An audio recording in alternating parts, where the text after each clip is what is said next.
তোমরা কি জানো সিরাজউদ্দৌলাকে কিভাবে হত্যা করা হয়েছিল? আজকে সেই নিয়েই বিস্তারিত আলোচনা করব। তো চলো শুরু করা যাক। সিরাজউদ্দৌলাকে যখন বন্দি করে টেনে হিচড়ে নিয়ে যাওয়া হচ্ছিল, তখন অসংখ্য মানুষ সেই দৃশ্য উপভোগ করছিল।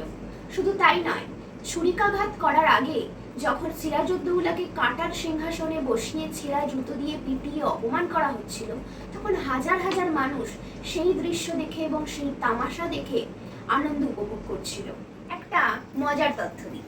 লর্ড ক্লাইভ তার নিজস্ব ডায়েরিতে লিখেছিলেন, সিরাজউদ্দৌলাকে নিয়ে যাওয়ার সময় ওখানে যে সকল ব্যক্তি প্রত্যক্ষ করছিল, তারা যদি একটা করেও ঢিল ছুড়ত, তাহলে ইংরেজ সাহেবদের করুণ পরাজয় বরণ করতে হতো।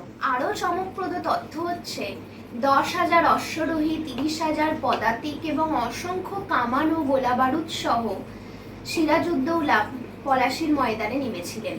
কিন্তু অপরদিকে রবার্ট ক্লাইভের সৈন্য সংখ্যা ছিল মাত্র 3,000, যার মধ্যে 900 জনই ছিল হাতে পায়ে ধরে নিয়ে আসা শৌখিন ব্রিটিশ অফিসার।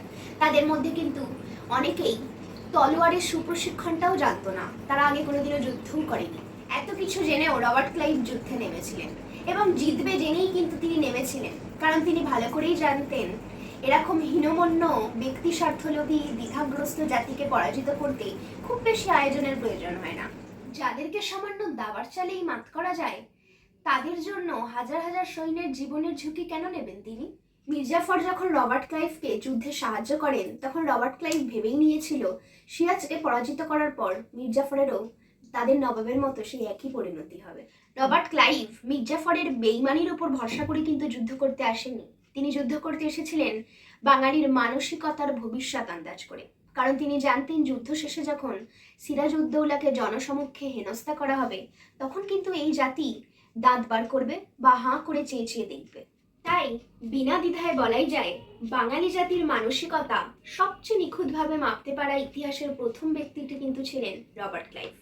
তো তোমরা জানিও আজকে সিরাজউদ্দৌলার ব্যাপারে জেনে তোমাদের কেমন লাগলো। আর যদি ভিডিওটা ভালো লাগে তাহলে লাইক আর কমেন্ট করে দিও, শেয়ারও করে দিও। দেখা হচ্ছে নেক্সট ভিডিওতে।